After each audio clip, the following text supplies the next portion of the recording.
It's create, stretch, not stress. So someone a long time ago would say, if you want something done, give it to a busy person. That's what happens sometimes with top performers, right? You just keep piling on, but at some point you start to really push their boundaries.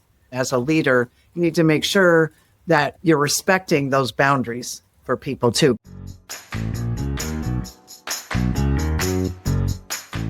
Hey there, on this episode, we are talking about how to coach your top performers.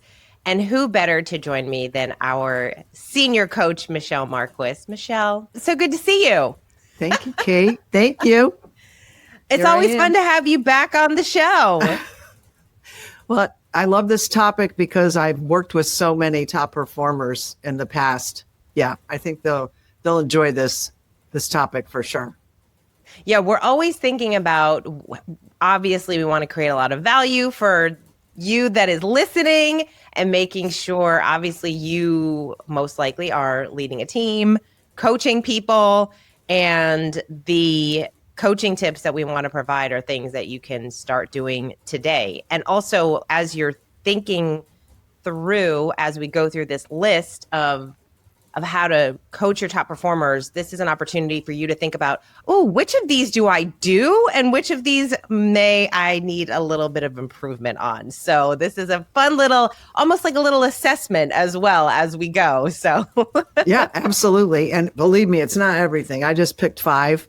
I picked 5 that I thought were, again, probably most likely people think about when they're leading their team.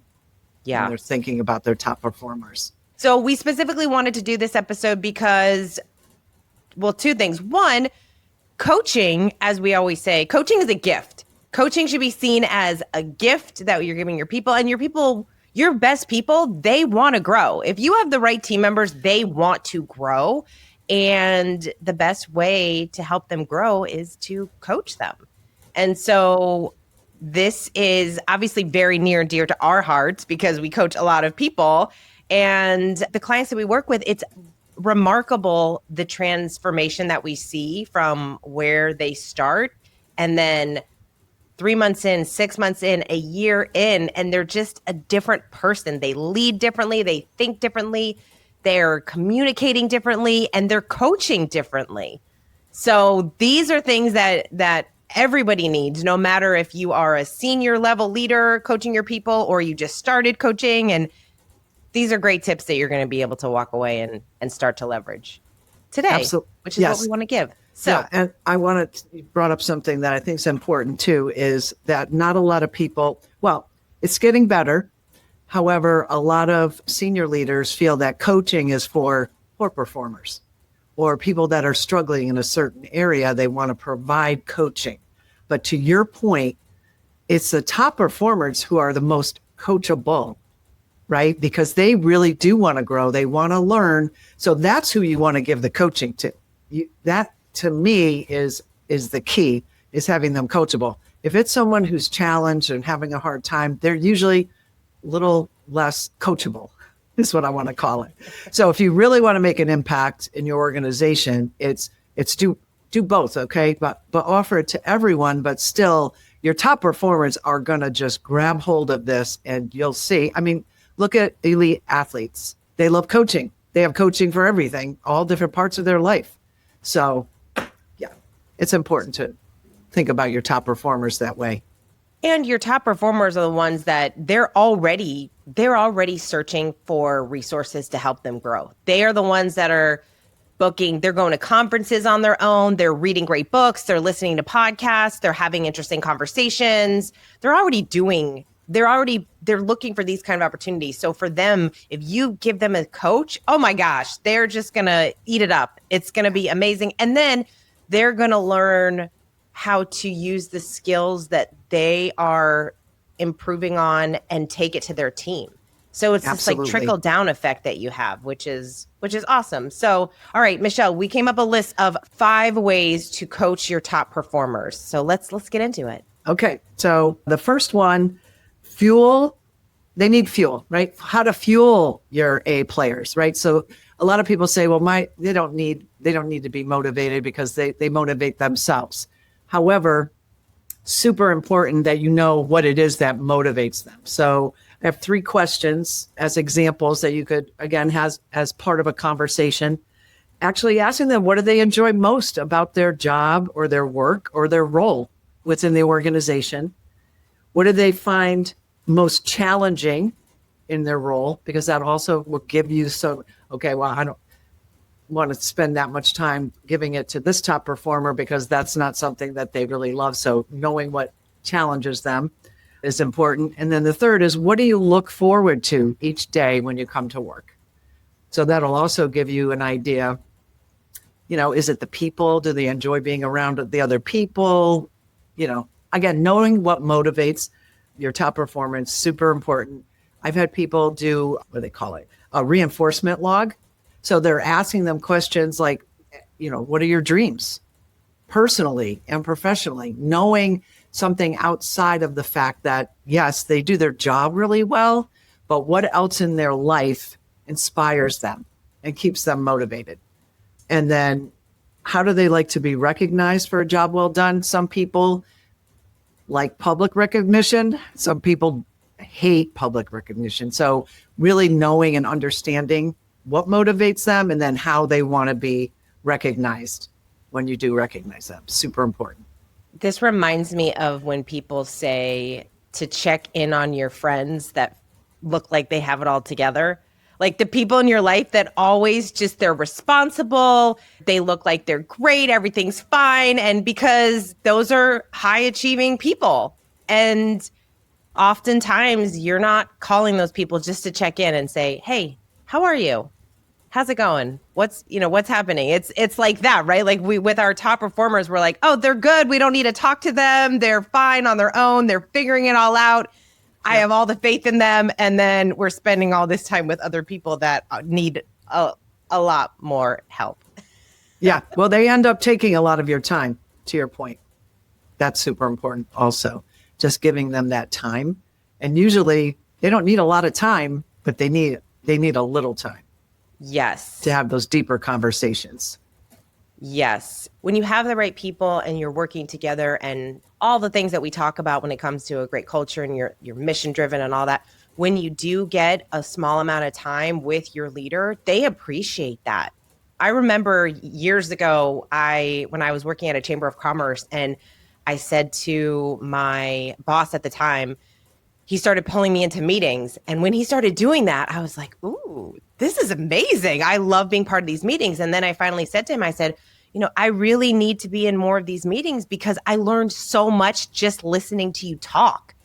Nice. It helps me understand your mindset and how you think so that when I'm making a decision, I can come from it from like what my perspective, and then I already know and anticipate what you're going to say. So I can either prepare that conversation better or I can make the decision knowing that we would both, this is the decision that we would both be excited about. So yep.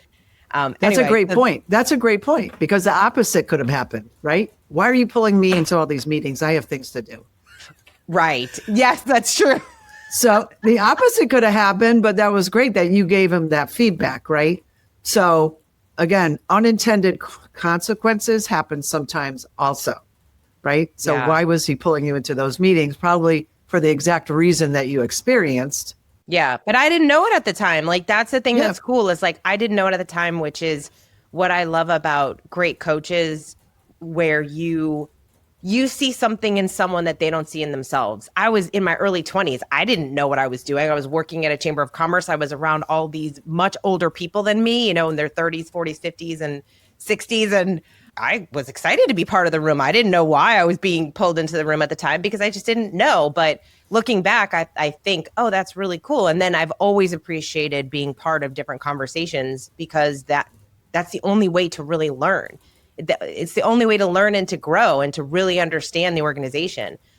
He would make decisions that I wouldn't necessarily have agreed with. But then 6 months down the line, I'm thinking, oh, now I really understand why he made that decision. And I think that's very interesting as a leader, too, is like we have to make decisions that our people might not necessarily agree with because they don't have all the information. they don't have all the context that you as a leader has. And that can be sometimes frustrating. And so helping your team member recognize that is important. And this doesn't mean you have to pull them into all the meetings, of course. All right, exactly. But again, the why. Yep, if you can tell them. All right. Okay, number 2. And someone said this and it stuck with me. So it's create stretch, not stress.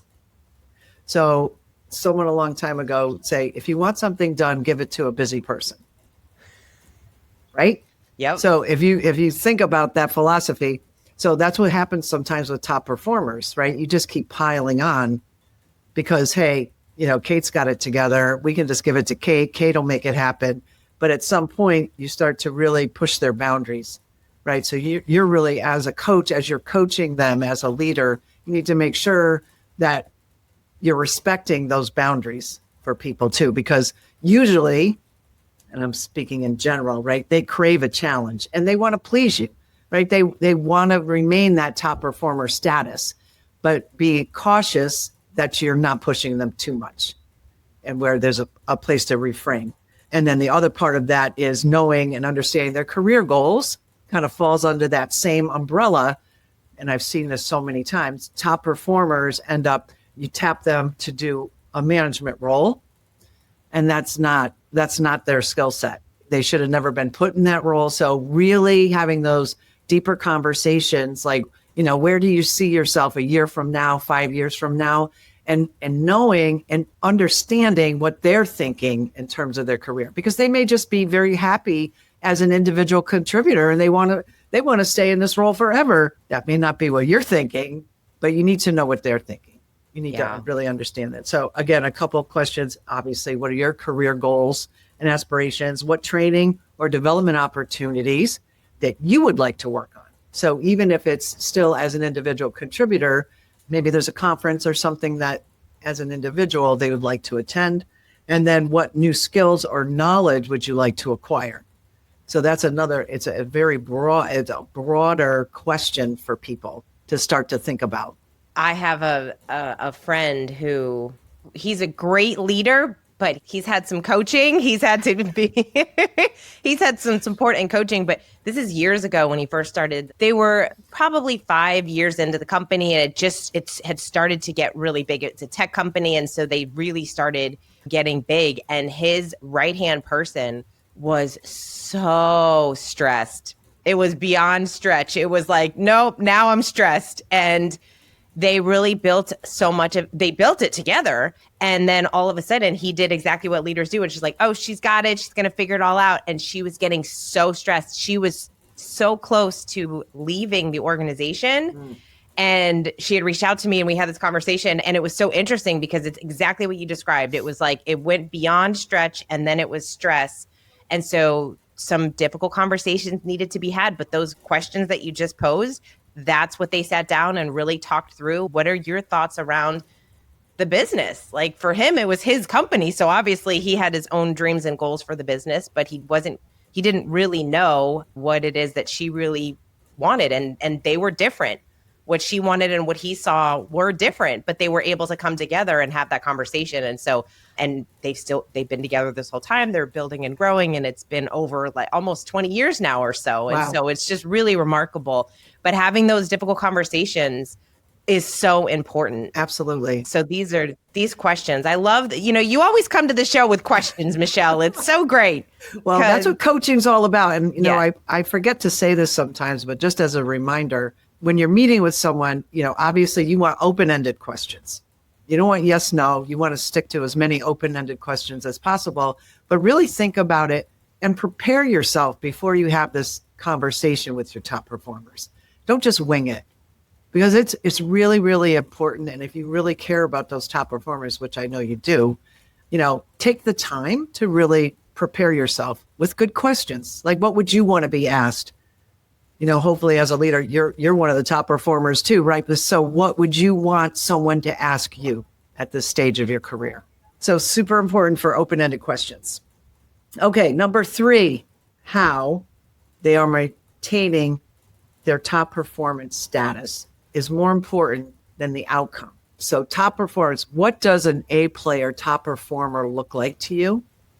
And then I'm going to talk about in a sales scenario, right? Top sales performer always hits her budget numbers, but think about how they do it, right? Top performers really want to be recognized also for how they're doing the job. Because remember, top A player in a culture solution is two things. Not only are they technically skilled and high level of performance with their role, they're also a culture advocate. So they're doing it right. How they're doing it and how they're achieving is in alignment with our values, our mission. It's both those things. So you want to reward and recognize how they're achieving as much as what they're achieving. Does that make sense? Yes, that makes sense. Because I think we tend to miss that. We skip over that, especially in a sales environment where it's all about the numbers and people get all excited and right, oh, ding the bell and do this and that. But it's not just that. However, it's got to also be recognizing the how, because you want your B players to also see that too, right? Anybody who's not at the high performance level, they want to know how that person is making it happen. So by you recognizing and having those conversations with them gives you the opportunity to show others as well and really get clear. This goes to expectations and leading with clear expectations. And when someone, and this is why when you hire good people, you don't have to tell them step by step how to get the job done. You're telling them this is the outcome. Like, this is the outcome that we need. And we're all clear on this. How you get there? Great. That's why I hired you. I hired you because I know that you're going to figure it out and it's going to be your own unique way. And one of the things that I think is always cool when a leader says, oh, I would never have done it that way. Like, my person did it this way and we got phenomenal results. And that's actually not what I would have done. And so just allowing people to use their superpower, use what it is, like how their mind works differently than your mind, and let them do that. That's why in great cultures, leaders trust their people. Leaders trust their people and their people trust the leader. And knowing that, hey, I hired you to do this. I care about this, this is the end result that we're looking for, but how you get there is really up to you and what makes the most sense to you. And then I think it's cool because then you get to acknowledge how that person thinks and how they work differently, because that matters to A players because they care about that. They care about their work process. They care about how they come up with decisions. And now you're recognizing and rewarding decision-making and thought process and critical thinking instead of just, okay, we hit the numbers. There's other pieces and components to it. Like, how did you get there? That's right. And everybody's different. So to your point, I could have 5 top performers and the way they get to be the top performer may be different for each one of them, because it gets back to what motivates them. What motivates them, how they approach it. Are they an introvert or are they an extrovert, right? So if they're extroverted, maybe they're out and they're networking with a lot of people. They love to go to those things and golf outings, that sort of thing, where the introverts are not doing that. However, they're getting the same outcome, but they're more of that. Maybe they're pounding away, dialing for dollars on the phone because they prefer that method, but they're achieving the same result. So it's an important one. And I have one great question for this one. In fact, someone asked this of me a long time ago, and it really stuck with me. 1 year from now, how would you want people to describe your impact? So it makes them start to think about beyond just the outcome. What are those other things that are important to you and the kind of impact you want to have on the organization? Awesome. All right. Number 4. Number 4, invest in them, in a couple ways, but really taking your time and being the coach, focus on their bigger purpose, having those deeper self-awareness conversations with a top performer, because sometimes you have a conversation and they don't know what motivates them, or they think it's this, but if you dig deeper, it's more than they ever were aware of.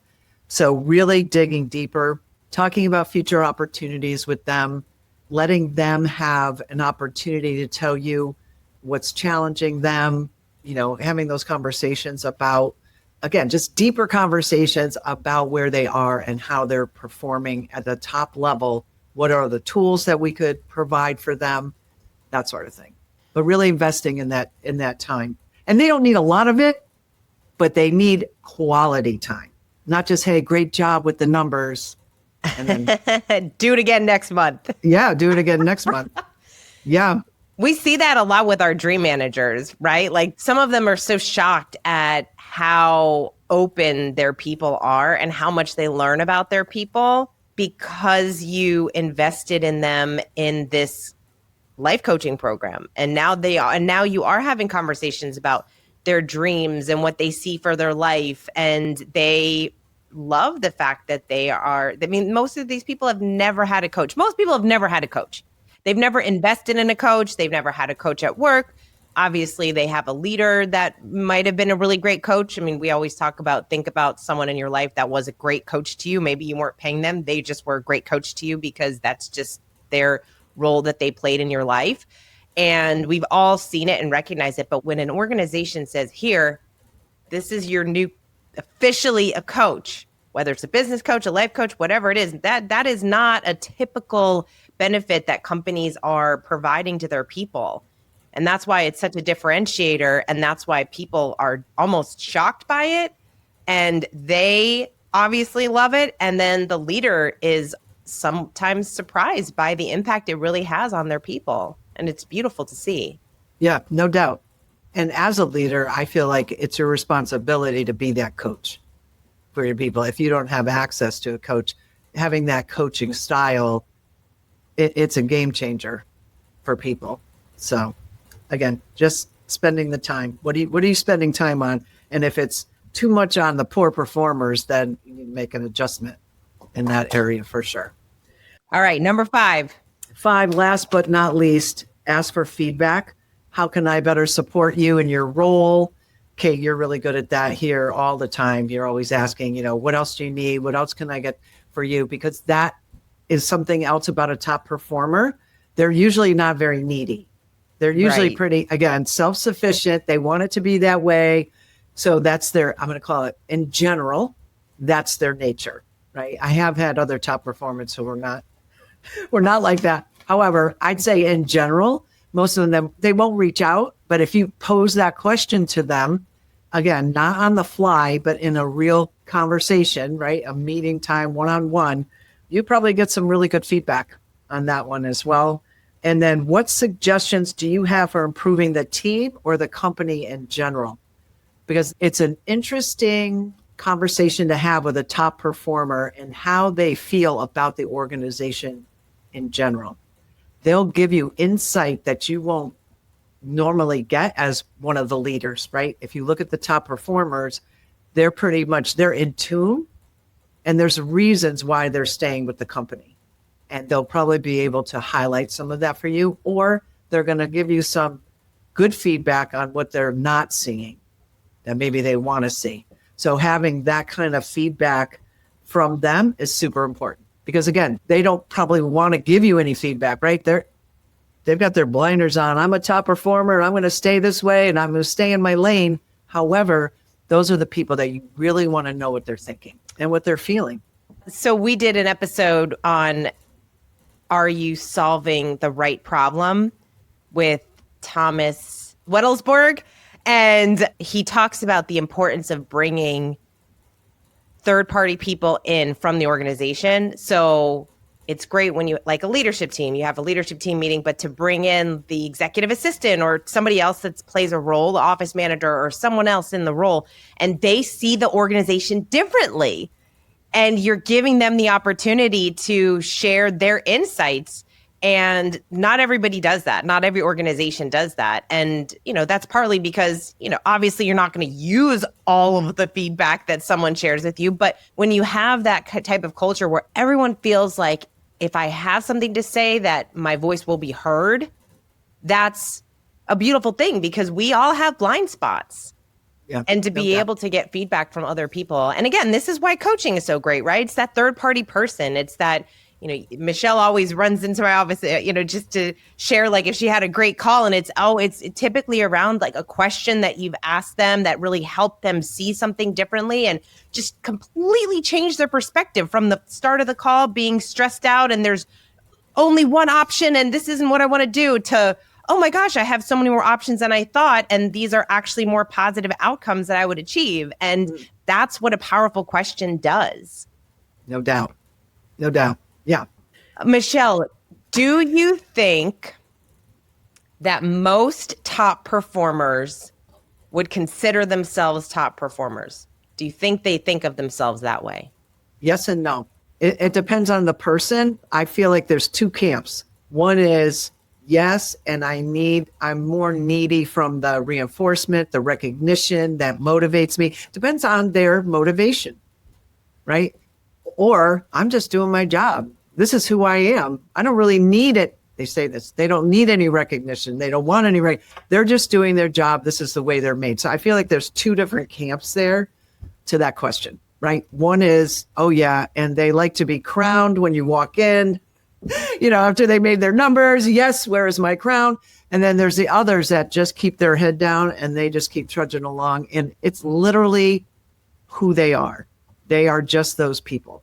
I'll also say this, for those people that it's usually their skills match what they're doing, right? So for them that it's not hard, they feel like it's not hard. And so they feel like, well, maybe I'm a top performer. I'm just doing my job.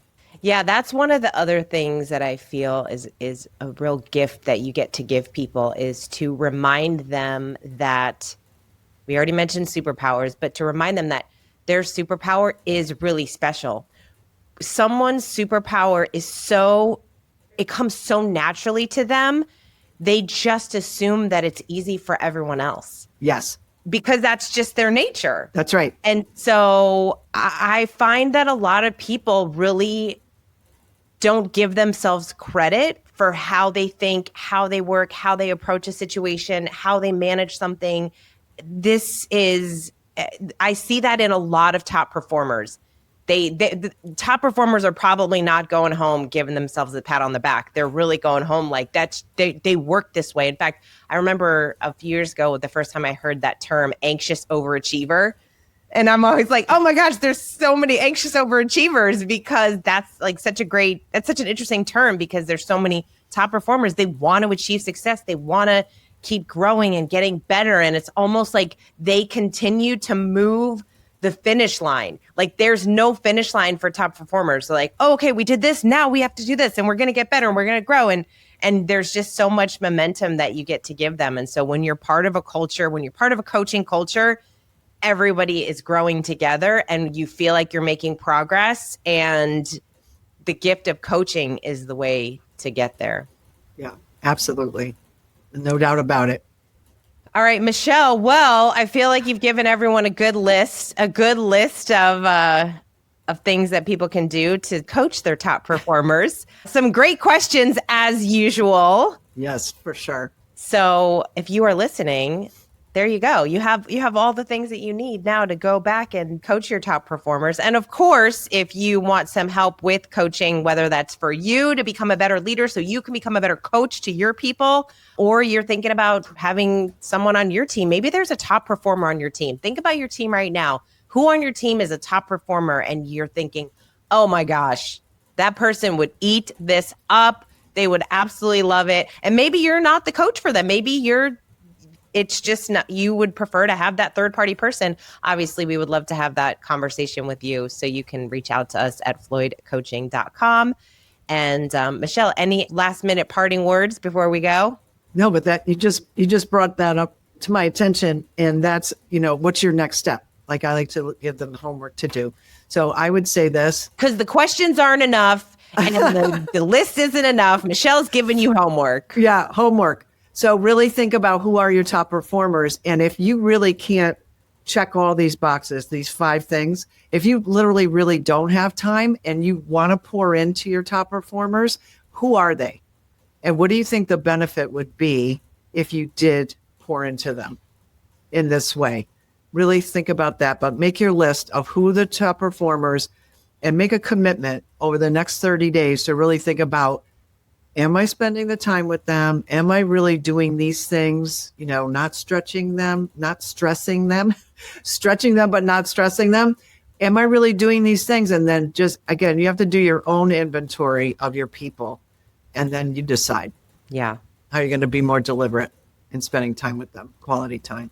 Awesome. Well, thank you all so much for listening. Michele, as always, thank you so much for coming on. And until next time, lead with culture.